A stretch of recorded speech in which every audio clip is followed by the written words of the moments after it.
Hello, and thank you for viewing this video, in which I will be talking about the second version of the Waaagh Ghazghkull supplement for the Orks faction in 7th edition Warhammer 40k. My name is Steve, this is the SDFnet 40k channel, and let us begin. The first edition of this book was released with or shortly after the Codex in the early days of 7th edition.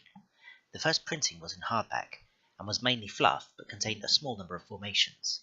In honesty, I don't remember how many. But the version I will be focusing on in this review is the second version, which contains an expanded number of formations, and the Great Warband Detachment, which is a Decurion-style formation of formations. The second edition of this book is only available in paperback format and comes in at 80 pages, of which the first 51 are given over to fluff and pretty pictures.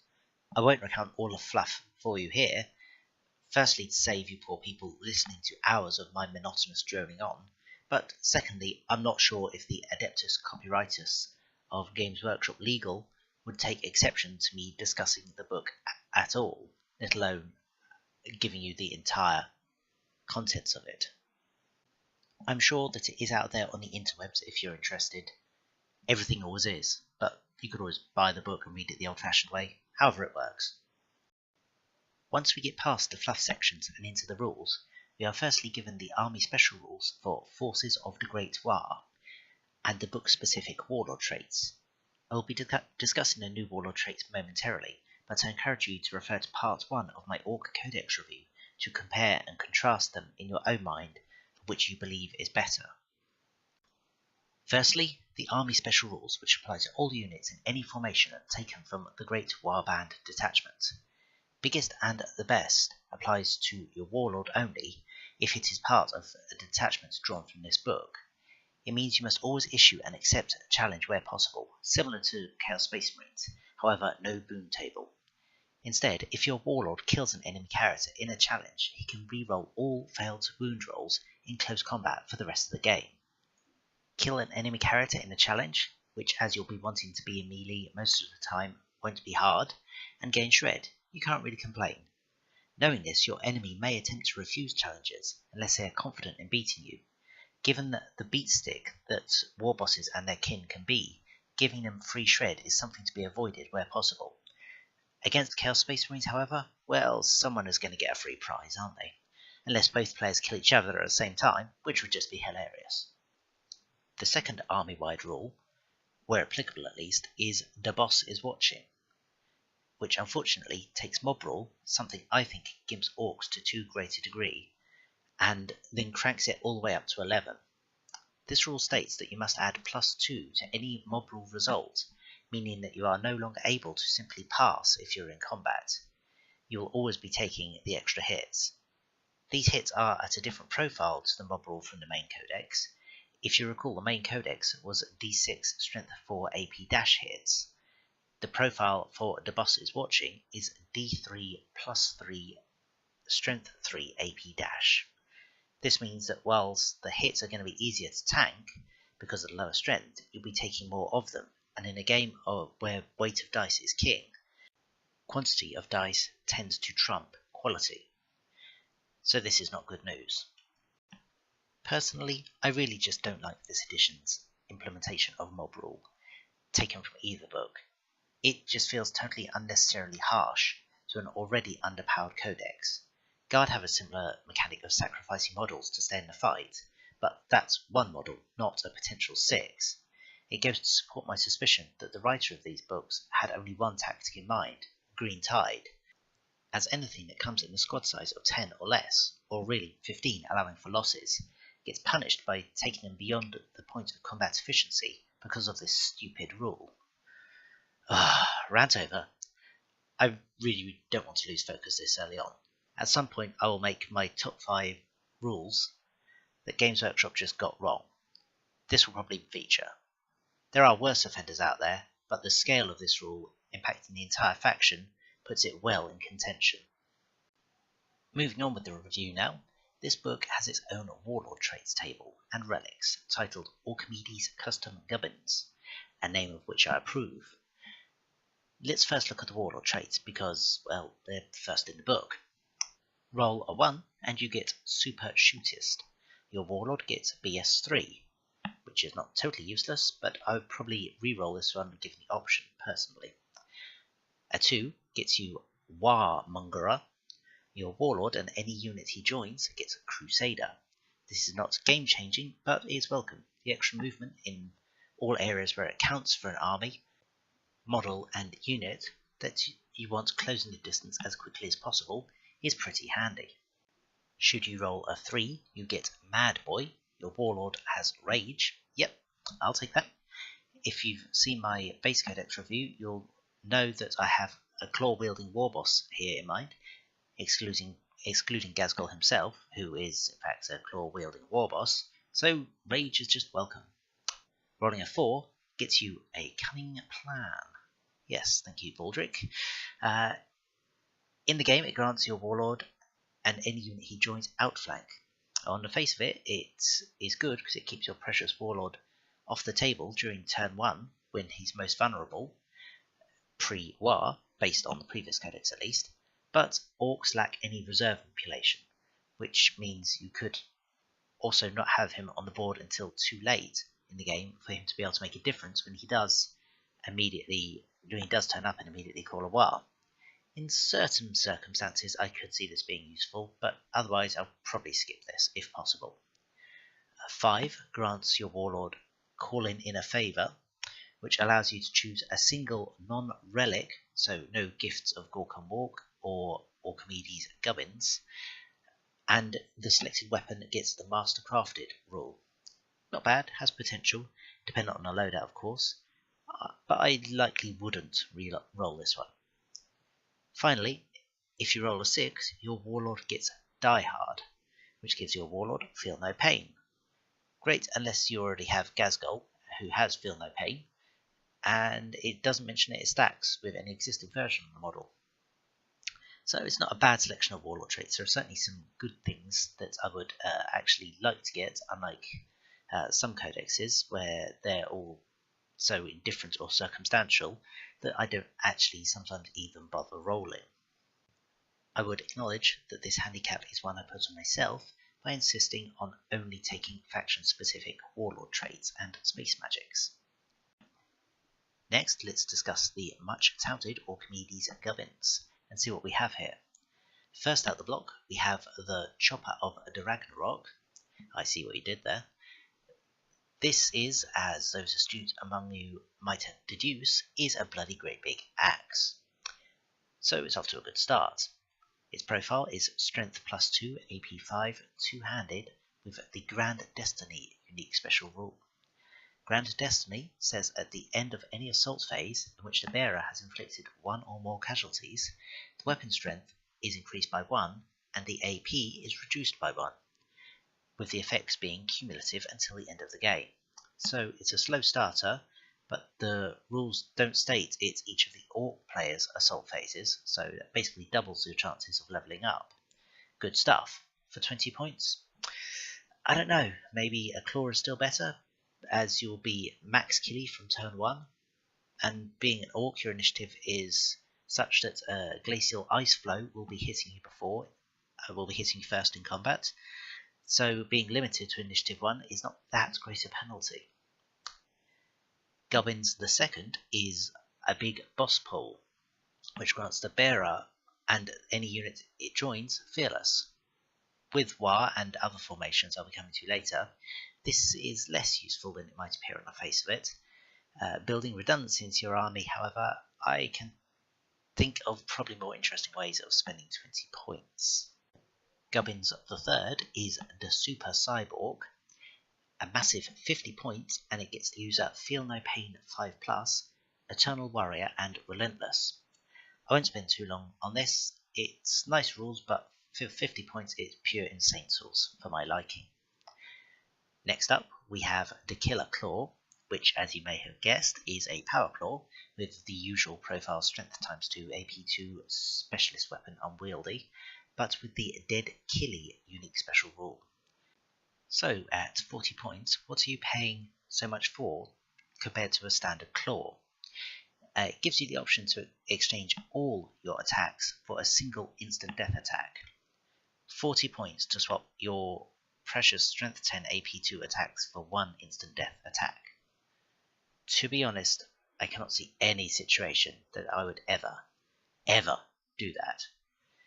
If it were that it granted all your attacks instant death, I would be paying for this. Hell, I'd probably even pay for it if it just nominated one of your attacks to be instant death.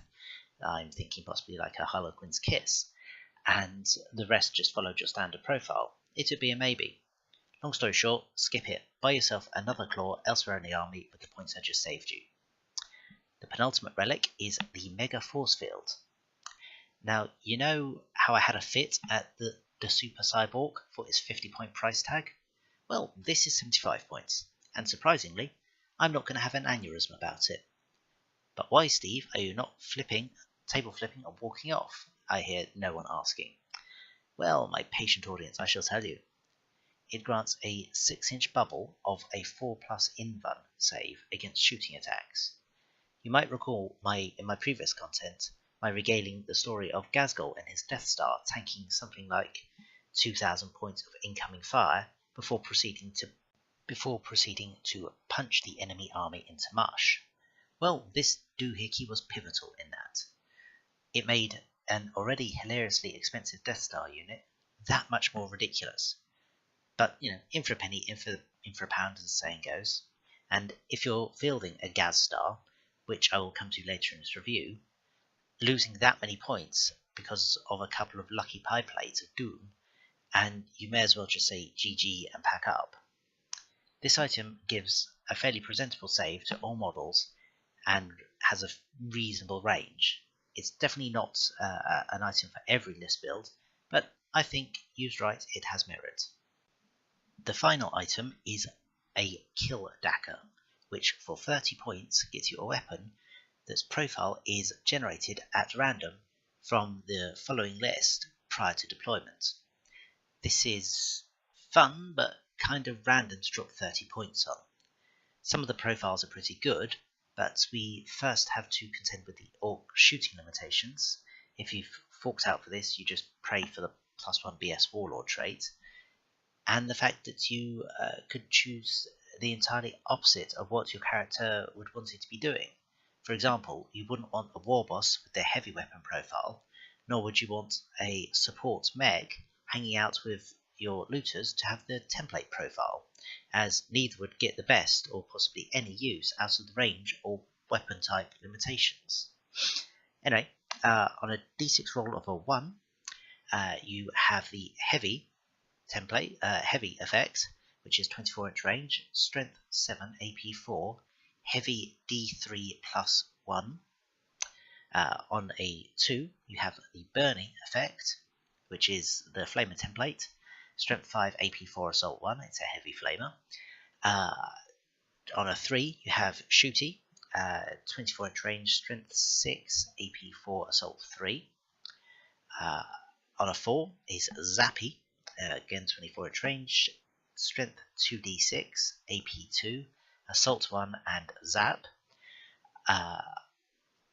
On a 5, you have blasty, 24-inch range, strength 6, AP 5, assault 1, blast. And on a 6, you get bubbly, 24-inch range. Both strength and AP are randomly generated, assault 1, and large blast. The zap rule follows the same as the mech gun from the Ork Codex, so I'd refer you to the heavy support review for that information. And the profile of the bubble chucker is the profile of the bubbly profile is similar to the bubble chucker from the mech guns again. However, 1d6 denotes both the weapon's strength and AP. So strength 1 AP 1, strength 6 AP 6, etc. This weapon is just way too random for me. I know I said I like the shock attack gun, which is super random also, but at least you know what you're getting before you buy it, and whether or not it's going to be any good for the character you're buying it for. Additionally, the meager max range of 24 inches means even if you did give it to your mech with the looters, continuing the example, you would likely be out of range of most things. Perhaps if you ran with a squad of flash skits? Personally, I say skip it. Now we get to the meat of the Codex, what you've all been waiting for, and what the Orks were lacking in the core Codex, a Decurion. The Orks call it a Great Warband Detachment, but that's way too much pronunciation, and no one will know what you're talking about, nor will they know if you call it a Formation of Formations, or any other descriptive term. It's the Ork Decurion. That's what it's called, now and forever. Settled. Good. Good talk, glad we had it. The restrictions of this detachment are that you must include at least one core choice, and for each core choice you must take 1 or up to 10 auxiliary choices in any combination, and optionally 1 command choice. The command benefits of this detachment are biggest and the best, and the boss is watching, which I had previously discussed. Additionally, the big boss means if your warlord is taken from this detachment, it can re-roll its warlord trait, which is handy. The greenskin horde rule means that any units that contains 10 or more models and successfully charges in the assault phase gains a Hammer of Wrath, disregarding any losses to Overwatch or dangerous terrain, reducing your numbers below 10. As long as you start with 10, it's not a bad bonus. It's taken from the previous formations and rolled into this book, and is yet another example, on top of the boss's watching and mob rule, where the writers had Green Tide in mind. The final rule, which if you're reading a book along with me here, you will notice that is out of print order, is the Great Waaagh rule, which I left until last because it really is a game changer for my beloved Orksies. The rules say that if the detachment contains your warlord, he can call a Waaagh each and every turn, including the first turn. By Gorks, gore, splattered pajamas, it's everything you could ever want. Couple this rule with the Orks Codex Warlord trait, buffing your Waaagh up to Universal Fearless, and ladies and gentlemen of the Orkiverse, we have ourselves a game plan. So, now we know that we want to bring a Decurion, because why the hell wouldn't you with that army bonus? What do you have to put on the table? As with any and all of this style of formation, there will be models bundled in here that perhaps you wouldn't have chosen yourself, and certainly is not an example of this type of list building that is suited to smaller point games. It makes sense to me to start with a compulsory item, the core choice, of which we have 2 options. The first we're going to talk about is the Waaagh band. Waaagh bands infest the galaxy from end to end, and they vary greatly in size and composition. Wherever they come from, they will inevitably include a war boss that's united them in the first place, a hard core of his most dangerous warriors, and a teeming mass of boys drawn to the promise of carnage. Orks draw great strength from their numbers, the Waaagh energy that courses through each greenskin, amplified by the bellowing masses of battle-hungry maniacs charging towards the enemy lines. This mysterious force can be harnessed by a canny warboss to drive his boys into a killing frenzy at a critical moment, urging them forward in a ground-pounding stampede of muscle, metal, and bad attitude that slams into the foe and overruns the most stubborn gun lines. This first formation consists of 1 warboss, 1 mech, 1 unit of knobs or mega knobs, 6 units of boys, and 1 unit of Gretchen. There are no restrictions on this formation, so you can scale the compulsory squads up or down as you see fit. The formation bonuses are the boss of the Waaagh, which, if this is your primary detachment, allows re-rolling of Warlord traits, which is nothing to sneer about, and given there are definitely times where you would want to re-roll, basically to give you a second shot at gaining Fearless Waaagh, it is a good thing. The second rule is the Greenskin Hordes, which I had covered in the Decurion bonus, basically the same thing, but unfortunately not stacking. The final rule is Stampede, which allows your warboss from this formation, if he is your warlord, to call a Waaagh each and every turn after the first. This is better, of course, than the core book version, which is only 1 turn of Waaagh, but obviously substandard and superseded by the Decurion bonus, which allows every turn including the first. I did wonder why the 2 formation bonuses basically did the same as the Decurion bonus, and then I remembered that you can take formations outside of a Decurion, so as an addition to a standard CAD or something. So this just allows you a version of what I guess Games Workshop thought the rules for Orks should be outside of the Decurion too. So what can I say about the Waaagh band formation? Well, the first assumption that you might jump to the conclusion that it's trying to push you towards a green tide with so many compulsory squads of boys, and you could definitely play it that way should you wish, with at least Waaagh every turn from turn 2 or possibly turn 1. If you take the Decurion, you could do some good work. Get the Fearless buff on there and you'll have a very hard time shifting these guys off the table, and they could act as great tar pit units. I remember one time I utilised Fearless Boys tar pits to great effect against Blood Angels, the core book, where I tied up 2 squads of Death Company until something like turn 4, when they finally chewed their way through all of the boys, by which time I had gone round and stomped the rest of his army. I would point out that the dice were in my favour on that occasion, and the terrain did prevent all of the Death Company getting stuck in, which was pivotal to the prolonged combat. This was the same battle as the story of my hero Nob punching the snot out of 2 Furioso Dreadnoughts. Anyway, I digress. Because there are no restrictions, you could also play this list as a mechanised formation, all 6 boys squads in trucks and a Gretchen on a backfill objective, Nob bodyguards for your war boss in a battle wagon dedicated transport, and the mech keeping it alive, or a mix of both tactics.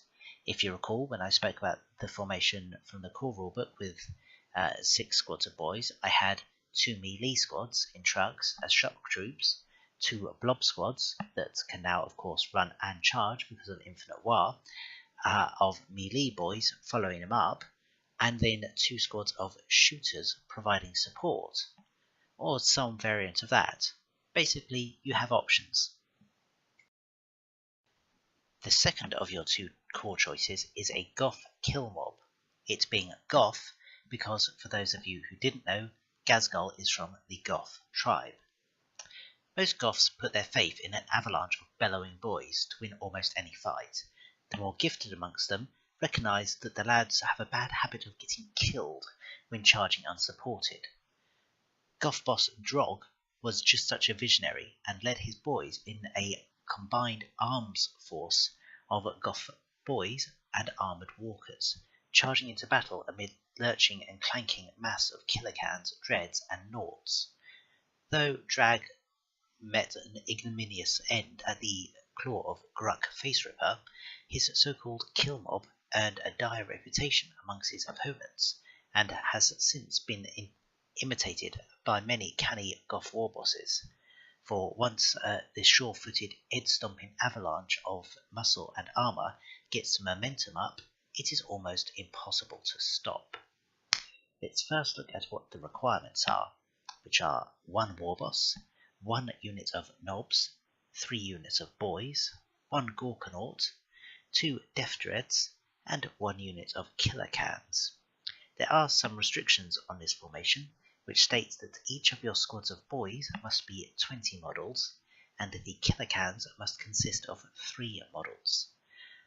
For these restrictions, you are granted Fear and all the infantry, allowing to re-roll failed charges. So I'll start my thoughts here on the restrictions. 20 boys means no mechanised lists here, which is a shame in a way, as the focus seems to be on armour. You could of course take the battle wagon formation and put 1 squad in each of those, but I'll come to that formation later. As with the previous formation, a blob of preferably fearless, but certainly quite mobile boys could do some work. I'd avoid taking shooter boys personally, but if I did, it would probably be a ratio of 1 shooter to 2 melee. The restriction on the cans is not nice either. It means you definitely want to keep them in range of the Death Dread, or have to suffer cowardly grots as soon as 1 can is taken out. I suppose they did it, as they know a lot of people play cans in squads of 5 or 6, but typically Decurions exist to make you buy more models, not limit the number. Never mind, onto the bonuses. Well, Fear could be useful if you could find an army out there that is actually affected by it. It seems the majority is completely immune to all psychological effects these days. If it does work, however, it could give your boys a nice advantage in melee. The ability to reroll charges is a slightly upgraded version of Here We Go, allowing you to reroll both dice instead of just one. It's a buff, it's nothing spectacular. It could have been more useful, and I would prefer to have seen it give it to the Walkers, as they are the reason that you bring this formation. So, which core choice would I choose? Well, in huge games, both. However, in standard size games, up to say like 2,000 points, I would probably lean towards the Goth mob personally. You get your tar pit boys, leaving your Walkers free to wreck face against any and all that face them. You also can keep in mind the points level of the game, with the Waaagh band clocking in at bare bones 524 points, and the Ghazghkull mob at a massive 1029 points without upgrades. With that, your decision may be set for you. I don't think 6 squads of boys under perpetual Waaagh is a bad thing. As I say, it may be your only option. I just like the Walkers and the devastation that they can wreak. We've made our choice as to which core we want. Now let's look at the available command choices we could take. First up, the Council of Waaagh. At the heart of Ghazghkull's greenskin hordes, the great Warlord himself commands his armies, surrounded by an inner circle of big bosses and other minions he deems useful to have around. This motley band of Orks is none other than Ghazghkull's infamous Council of Waaagh. Together they form one of the greatest threats in the galaxy, for not even Ghazghkull could command such vast numbers of greenskins on his own. A pair of powerful war bosses in the council, Ghazghkull's lieutenants, are tasked with bossing around the 6 great clans on behalf of the prophets of Gork and Mork, and their individual skills and knowledge lend Ghazghkull's already prestigious tactical mind to even greater capacity. Thus far, their physical and psychological impact on the fighting has been immeasurable. So the first of the 2 command choices you can take in the Decurion is the Council of Waaagh, which consists of Ghazghkull, Mad Doc Grotznik, 2 war bosses, a big mech, and 1 squad of nobs. The restriction on the formation is that the nobs must take a Waaagh banner. This all comes in at bare bones 614 points, for which the formation bonus rules are that all models from the squad form 1 unit, which no one can leave, even if they have the independent character rules. The formation grants the Banner of the Great Waaagh rule, which means whilst the bearer of the Waaagh banner is still alive, it grants all models in this unit Fearless and +1 weapon skill. Additionally, the rule grants a 12-inch bubble in which all friendly units can reroll failed morale and pinning tests. The fluff I've just mentioned talks about Ghazghkull's lieutenants, which are represented by the 2 war bosses, each having an additional +1 weapon skill on their profile, in addition to the buff from the banner. Finally, there is the rule for Big G himself. He has his fixed Warlord trait on his profile, which I covered in detail in the last section of the Ork Codex review, but as part of this formation, he gets 2 additional Warlord traits from this book, in addition to his fixed one. So let's acknowledge the elephant in the room. This formation is as expensive as hell for a single unit. 614 points bare bones, plus claws for the war bosses and nobs, plus any gear you choose for the big mech, such as the Invun bubble that I mentioned in the war gear section, possibly a battle wagon to get your Death Star where they need to be ASAP, and the price escalates further. When I've played games using this supplement at 2,000 points, I usually end up with this command choice and the Ghazghkull mob, and all I have points for auxiliary is 1 puny squad of grots, and even that would be compromising on the war gear preferences. This formation certainly won't be to everyone's liking, but on the positive, what do you get for your points? Well, 21 wounds to begin with. I would imagine you'd be wanting to take heavy armor, if not mega armor, so you're looking at least a 4+ save or a 2+ invun on Ghazghkull during the Waaagh. You have Feel No Pain, a rampage from the dog, so there's good survivability there, and 17 wounds you'd need to chew through before you can get to Ghazghkull, so he won't be easy to wipe out. Both Ghazghkull and your war bosses will be weapon skill 7, under the influence of the banner, and everyone else would be 5 or 6. If everyone who could had a claw, that would be a possible 46 strength 8 to strength 10 AP2 hits on the charge. Nothing is surviving that. So why take this formation over a standard war boss in the core detachments? Well, you don't have to, but this formation can do some work and bring a lot to the army. Ghazghkull has a list of rules as long as you're armed, as well as the bubble wrap in order to keep him alive, to keep the Waaagh going. He also is guaranteed to get the Fearless Waaagh buff because it is on his profile. Long story short, it's not for every game, but this formation is definitely on the list of things that I would take. Your second command choice is Odd Boys. This is actually a pretty simple one. You have the option of either taking one Weird Boy, Pain Boy, Mech, or Big Mech. Easy as that, really. I won't go into these listings too much as I've already covered them in their individual unit entries in the Ork Codex review. However, you can take them without concern as the obligatory War Boss quota is met within both of the core choices. So, yeah, roll on my aspiration to power vomit on everything in the 41st millennium with my Weird Boy. We now have our core and decided which HQ, if any, we wanted to tack on. So now, if you have any points left of course, let's look at some of the auxiliary options. Some come in the form of formations with additional rules, others are simply take a unit of X, Y or Z. But let's get started with the Dakkajet squadron. Dakkajet mobs scream through the skies like shells from a super shooter, trailing thick black smoke from their roaring ramjets. The Dakkajets spin and spiral madly around one another, one moment raggedly dispersed, and the next almost colliding in mid-air. This wild unpredictability makes these ramshackle aircraft hard to target or outmaneuver, as locking onto such erratic targets is an exercise in futility. The flyboys steer their craft towards the enemy at insane speeds, heading straight for the nearest victim with all guns blazing and absolutely no thought for their own safety. From Armageddon to the Eastern Fringe, it is a tactic that has seen even the most mighty targets blown apart, unable to fend off the wildly unpredictable attack of the Dakkajet mobs. This formation consists of 3 Dakkajets, with no enforced restrictions. For taking 3, each model gains the Tank Hunter special rule. At a base cost of 330 points, I just don't like flyers. I refer you to my base Ork Codex review for my thoughts on each of the planes, and I will say that unless in an apocalypse-sized battle, where I need to bulk out my points to meet a certain limit, or I'm just short of a viable option, I might roll out these flyer formations, but for me personally, I cannot see them ever being used or in anything resembling a normal game.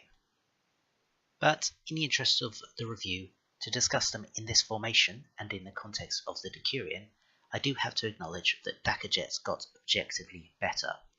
You will always have Waaagh going, means that you will always be firing those extra shots, and with Tank Hunter, the ones you do manage to land will be that much more effective.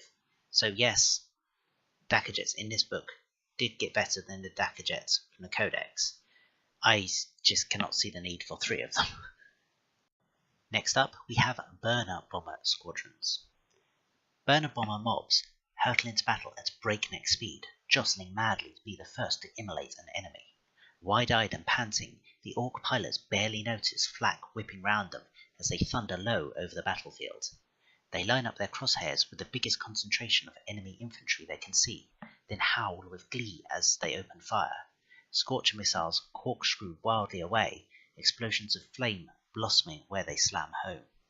Through the madness swoop burner bombers, staying low enough to scorch their undercarriages as they hit the release levers and send massive incendiary bombs plummeting into the panicked burning foes.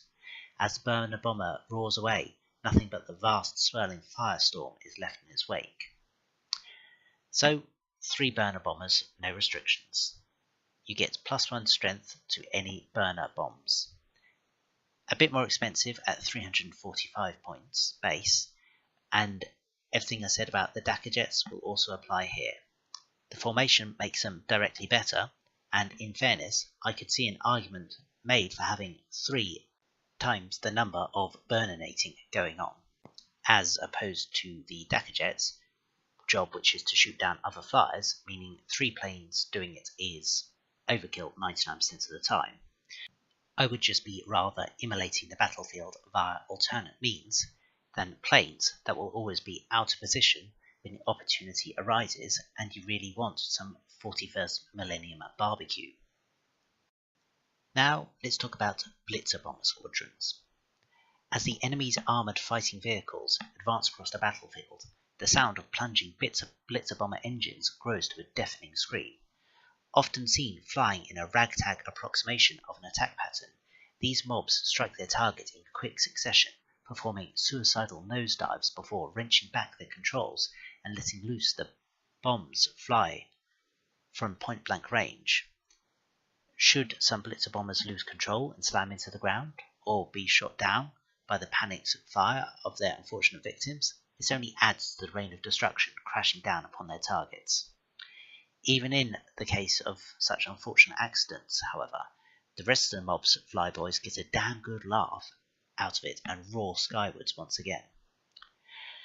The third of 4 plane formations in this book.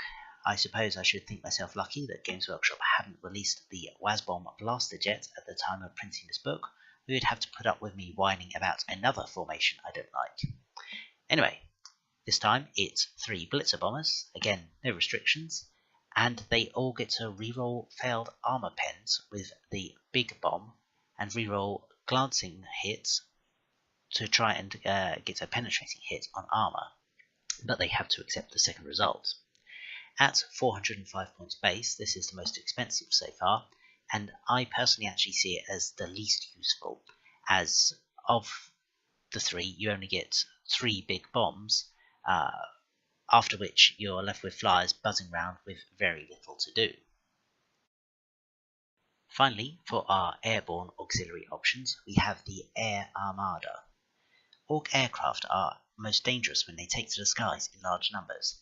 Their pilots' lack of accuracy and discipline, not to mention the ramshackle nature of the craft themselves, is more than made up for by the lethal weight of fire such a sprawling formation can bring to bear. The might of the Air Armada epitomizes this devil-may-care approach to mid-air warfare. Enemy pilots attempting to engage the airborne horde will find themselves engulfed in an anarchic, hurtling mass of metal, bullets, and screaming greenskins that is utterly unpredictable. The most elegant maneuvers are rendered useless by the swooping, spiraling press of planes that threatens collision on every side. Planes plus pains. 3 Dakka Jets, 1 Burner Bomber, and 1 Blitzer Bomber. There is actually a restriction on this formation, and that is that one of the Dakka Jets must take the Flyboss upgrade. If you recall my commenting on the Dakka Jets in the Codex review, I would probably take this upgrade anyway, so this is no bad thing. It isn't clear that from the rule if it means that only one of the Dakka Jets can take Flyboss, like for example we see in the Craftworld Eldar formation, like the Dire Avenger Shrine, where it's 3 squads that each should be able to take an Exarch, but the formation says only 1 is allowed. The rules don't say that here, so I would read them that at least 1 must take the upgrade, just in case you're trying to cut costs or something, but everyone could take the upgrade. The formation bonus for the Air Armada is that every flyer that leaves combat airspace and returns has full hull points and a starting quota of weapons, meaning replenishment of your one-use only bombs, which could be nice. Plus, if you can avoid your planes being shot down in 1 turn, you should also be able to keep them alive for the whole game. At a base cost of 595 points, I really can't see that I would ever take this formation. Rearming and repairing is nice, but I could just take some Trax cannons on mech guns, burner boys and tank busters for considerably cheaper, and I believe they would be more effective at each of the tasks. Sorry flyer lovers out there, this formation just isn't for me. But as I said in my Ork Codex review, I do like flyers, as in the models. I don't really even care that they're not competitive. I just think that their rules are bad and their utility is much better served by other means. If you think you can present a compelling enough argument to talk me round, I'm open to discussion. Please comment down below. Moving swiftly into something much more in the realms of my interests, we have a Ghazghkull crushing crew. A Ghazghkull crushing crew is a rusting mailed fist that smashes through at any who oppose it. A trio of vicious knobs command these towering war machines, and though each Ghazghkull is individually brutal and powerful, when gathered together they form a veritable tide of destruction and carnage. Each Ghazghkull is in a constant competition with the others, and is endlessly trying to outdo them. If one Ghazghkull lays low a target, the other must take down a bigger foe, kill a large number of victims, or smash an even bigger enemy wagon. And this contest escalates rapidly. The result is especially devastating when a crushing crew turn their attention to a single target, such as an Imperial Knight or fortification, each taking turn to land a staggering blow, whilst mocking the others for their efforts. This formation requires you to take 3 Ghazghkulls with no restrictions. For a massive 735 point base investment, you get incrementally stacking bonuses based on the turn number. Turns 1 and 2 grant Rage, turn 3 grants Rage plus Hatred, and turn 4 onwards grants each of the Ghazghkulls Rage, Hatred, and Shred.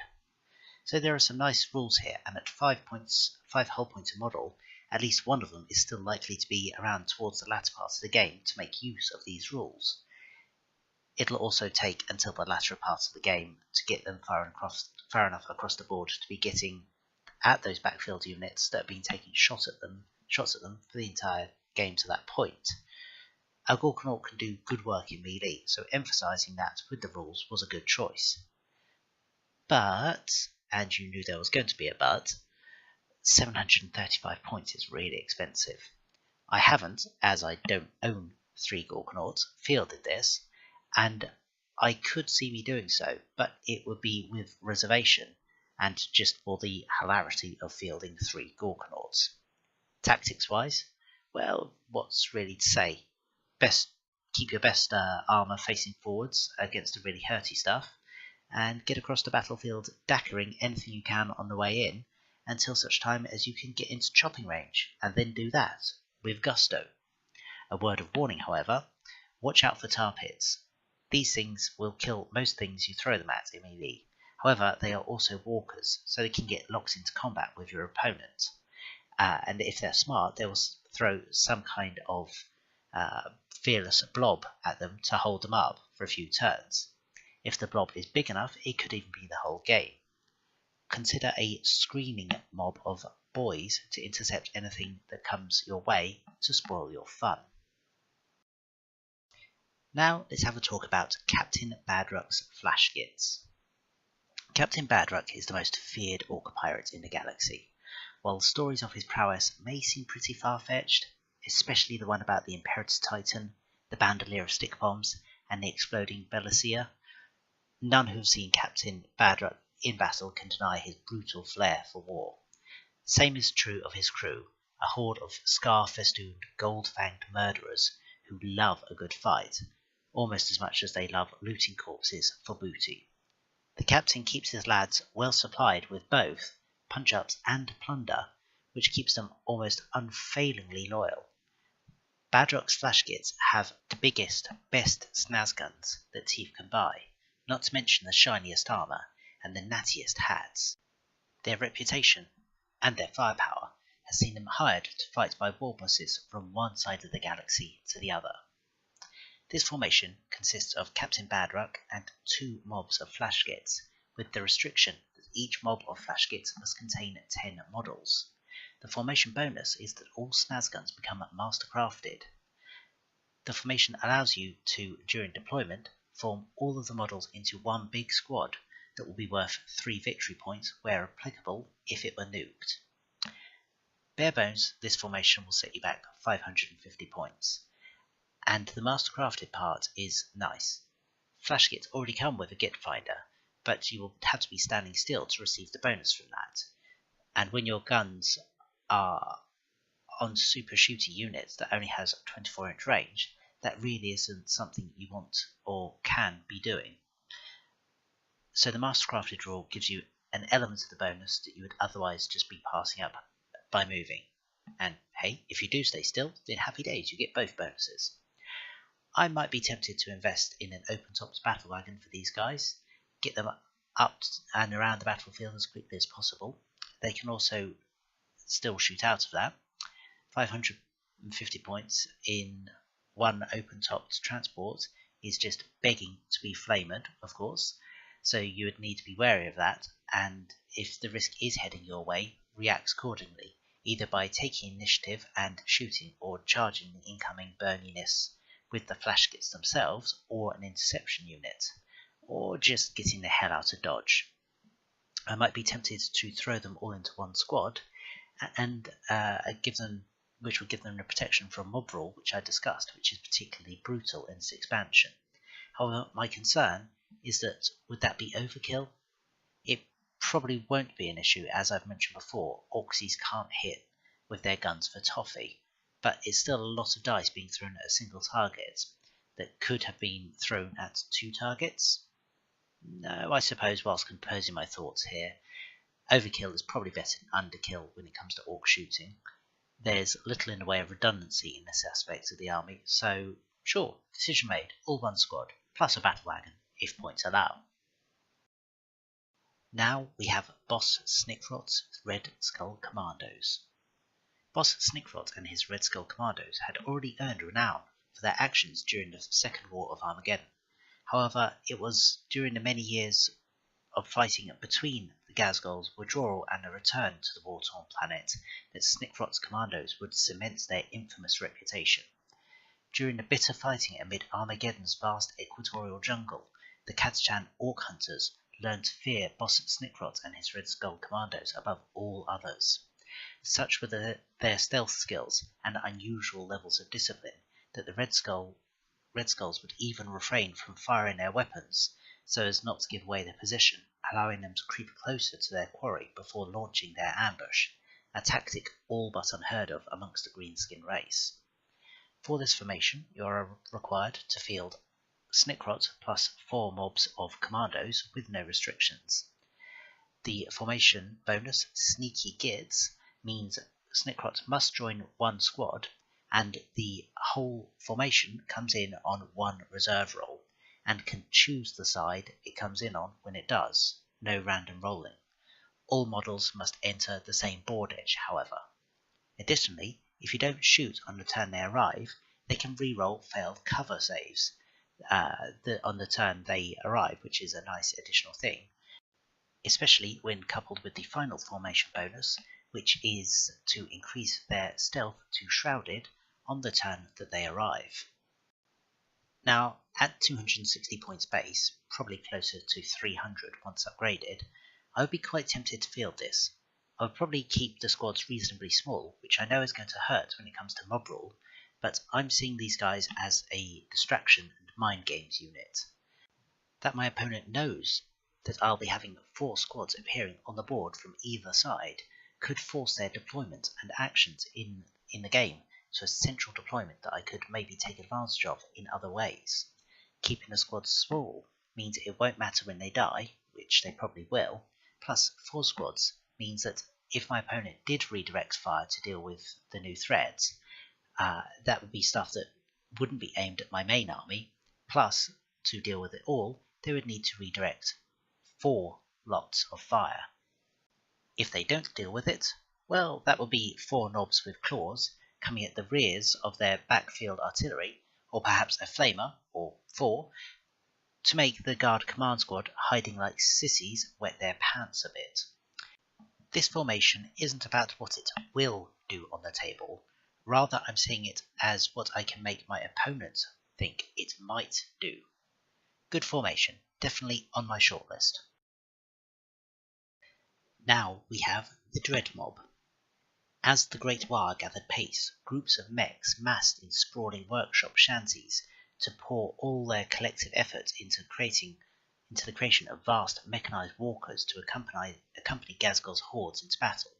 These clanking monstrosities came in all shapes and sizes, but were all designed with one sole, solitary purpose in mind: the utter destruction of their poor, unsuspecting foes.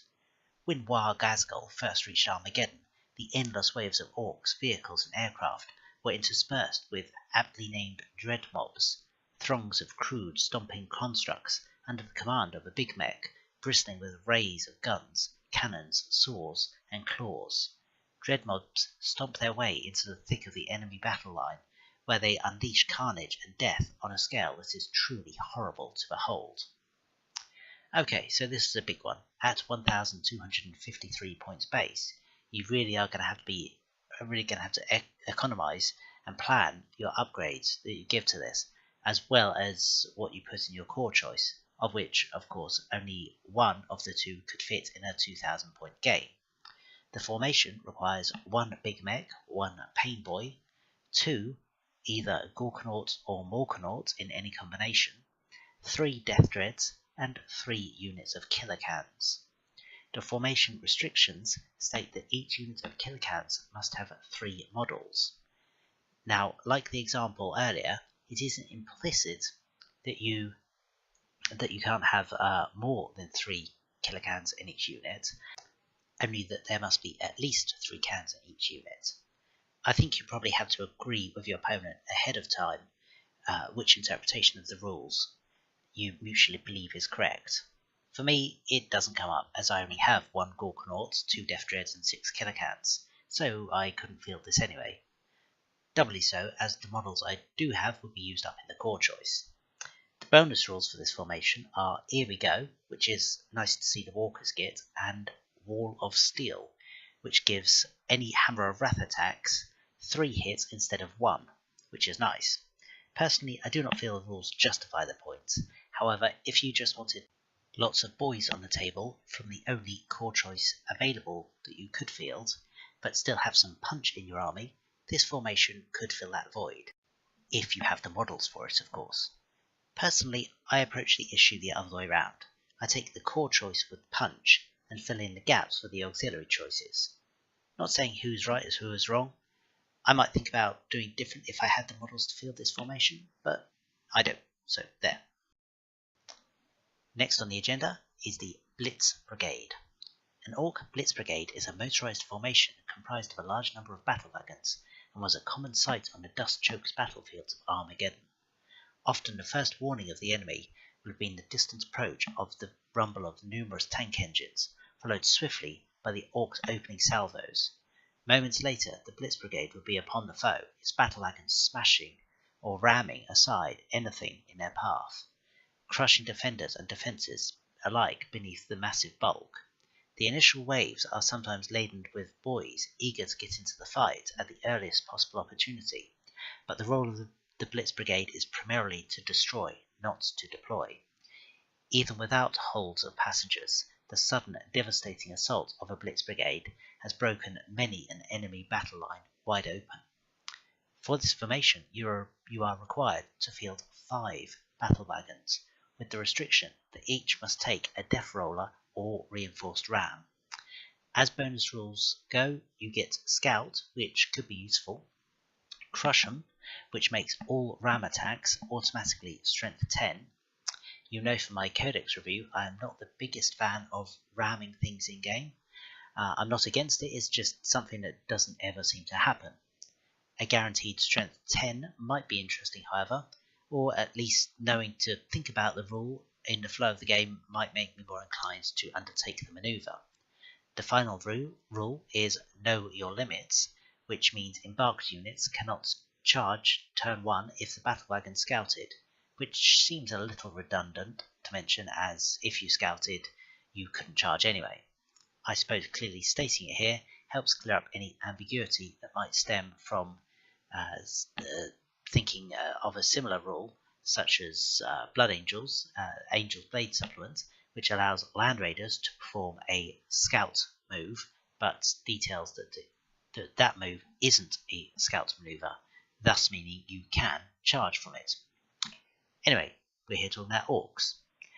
575 point base, and I don't own 5 battle wagons. And in honesty, I can't see why I would. I can see synergies with the rest of the army in this formation, putting all your infantry from your core choices into these battle wagons, making your opponent have to deal with AV-14 in order to get at your boys.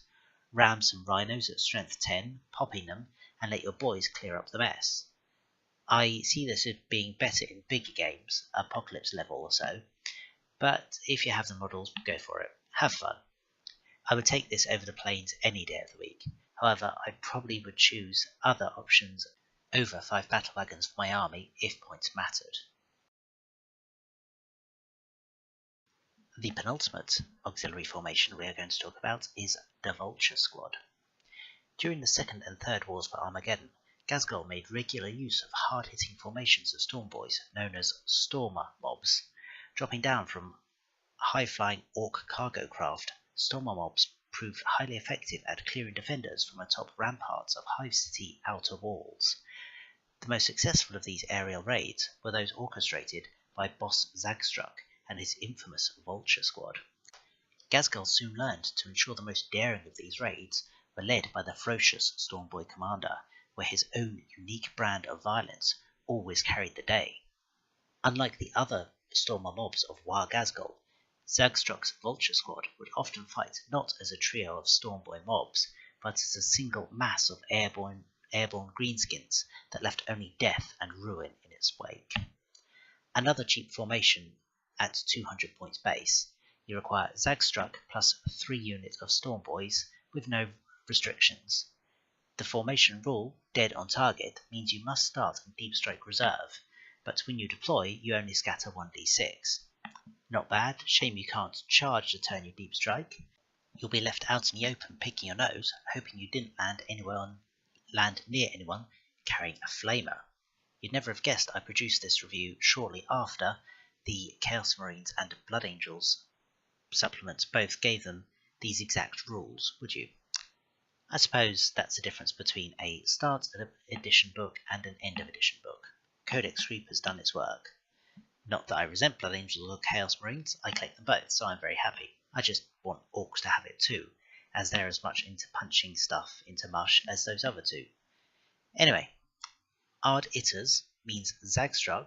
When Ghazghkull joins a unit, he gives Hammer of Wrath attacks Shred, which could be hilarious when comboed with the Vulture Squad, which allows all 3 units to merge into one single squad, similar to what we saw with the Flash Gits, with the same caveat that it counts as 3 victory points if totally destroyed. Now, I only have 20 Stormboys, so I can't go crazy with this, but I personally love the idea of populating these squads to capacity, so what's that, 30 boys max I think, merging them all into one squad with Ghazghkull, so 91 model squad, and just multi-assaulting the hell out of the entire enemy army. Stupid idea of course, but I would totally want to do it. Ghazghkull making them all fearless to boot, and even mob rule wouldn't matter. Damn it, I'm going to need to get more Stormboys, aren't I? The final formation we're going to talk about, as opposed to auxiliary choices that are simple Codex entries, is Ghazghkull's Bully Boys. If Ghazghkull needed something done right, be it storming a heavily defended fortress or quelling a bust-up between 2 rival Ork clans, he would send in his Bully Boys to do the job. On occasion, he will lead them personally, though Ghazghkull's meanest and hardest knobs are a force to be reckoned with, even without the presence of their illustrious leader. The sight of these brutally powerful Orks, clad from head to toe in the shiniest and bestest mega armor from Archimedes' workshop, is an intimidating prospect for friend or foe alike. In battle, the Bully Boys storm forward into the thick of fighting, where they lay about themselves with claw, saw, and the occasional vicious headbutt to tear a bloody hole in the enemy lines for the rest of the Orks to pour through. This formation requires you to field 3 units of Meganobs, each restricted to having 5 models per squad. They gain the bonus rules Fear, Fearless, and +1 weapon skill. At 600 points base, I'm not really a fan. You might recall from my Codex review, I felt Meganobs were overpriced, or more accurately, over-impeded for their asking price by Slow and Purposeful, and, well, basically everything that Imperial or Chaos Terminators can do that these guys can't. I don't have the models to field 15 Meganobs, and in honesty, I will not be making any efforts to amend that situation. If I want a single squad of Meganobs, I'll just upgrade one of the core choice knobs, or something like that. Like Flyers, I welcome someone to convince me of the merits of Meganobs versus all the other fun things you could take for the points. As such, the merits of this formation, for me, these Meganobs can sit in my models box with my planes, looking mournful and lamenting their life choices. Before I summarise my thoughts on this supplement and let you nice people get back to your lives, I will quickly list the auxiliary options that aren't formations, in as much as you can take them as an auxiliary slot in the Decurion and in the quantity stated. However, they don't have any special rules or restrictions over and above those bestowed by the Decurion. First up is Runts, which is simple, one squad of Gretchen. While uninspiring in itself, for 35 points it does fulfill the auxiliary slots requirement if you wanted to fill the Council of Waaagh and the Goth Kill Mob, as I've mentioned. The next option is Specialists, which is another easy one and could be fielded comparatively cheaply. It is simply one unit of either Looters, Burner Boys, Tank Busters, Commandos, Storm Boys, or Flashgits. The third auxiliary option of this type is Speed Freaks, which is one unit of War Bikes, War Buggies, or Deathcopters. And the fourth and final option is Mech Boys Big Stuff, which allows one Stomper, one Gorkanaut, Morkanaut, Battle Wagon, or unit of mech guns. I refer you to my Ork Codex review for my thoughts on all of these units. So we've reached the end of this review, and I'm ready to draw my conclusions, and those are a resounding better than nothing but meh. It was nice to have a Decurion and to be able to level the playing field, but the options we were given were expensive and uninspired. I love Orks, I really do, and I realise that this is the second review of their rules that I've been less than overwhelmingly flattering towards them.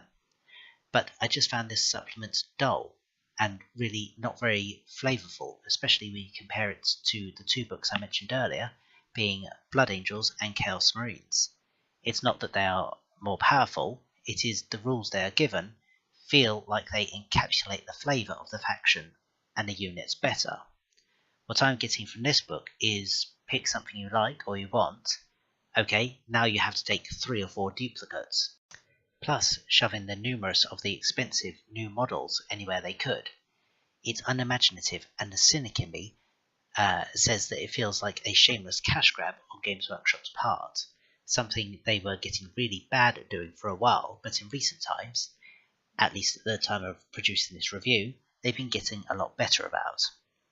Now, I've looked at the major rule sets available. If I were to place the Orks in their place in the hierarchy of power, with, say, Tau and Eldar being tier 1, most powerful, and working down, I unfortunately feel Orks would probably be tier 3. That is, of course, my opinion, and as I've stated many times, I play for fun, not power game, so Orks will retain their place on my army roster. I've been critical of them because the point of a Codex review is to talk about the strengths and weaknesses of a book compared to the competition that you will see on the tabletop. Right now, I feel that everything Orks should be doing, someone else does better. There's always next edition, eh? Let's end on what's good about this supplement. Unlimited Waaagh is king. Granted, it further emphasises the point I made in the Codex review about a war boss being a compulsory choice, but it's okay, as they made the war boss compulsory in each of the compulsory core choices anyway. Problem solved. With a Waaagh, or ideally Fearless Waaagh in effect, I've seen the Green Tide-esque armies perform up with the harder hitters of the Codex tiers. You just need to keep your war boss alive, or the army crumbles to dust. I also like the idea of 91 Storm Boys in a single unit. but I'm an idiot like that. I like that you can still access all your flavour units in single choices in the last 4 auxiliary choices I talked about. Hell, if you have the money, you could even field 10 Stompers. I would play that army. I don't even care. Throw in possibly a Ghazghkull mob and the Dread mob, and why not a Ghazghkull crushing crew to boot? Blood Angels thought they could out-can wall the Orks, did they? With their stupid Chapter Ancients formation? Go home, vampires. You're drunk. Too much squig beer. The Orks done it best. Well, that's me done for now. I appreciate you taking the time to listen to me ramble on. I hope you enjoyed the content and welcome your constructive feedback and discussion in the comments below. If you like this video, hit like. If you like my content, hit subscribe. Both help me in knowing what is working. I have been Steve, this has been the SDFnet 40k channel, and I will see you next time. The Emperor protects.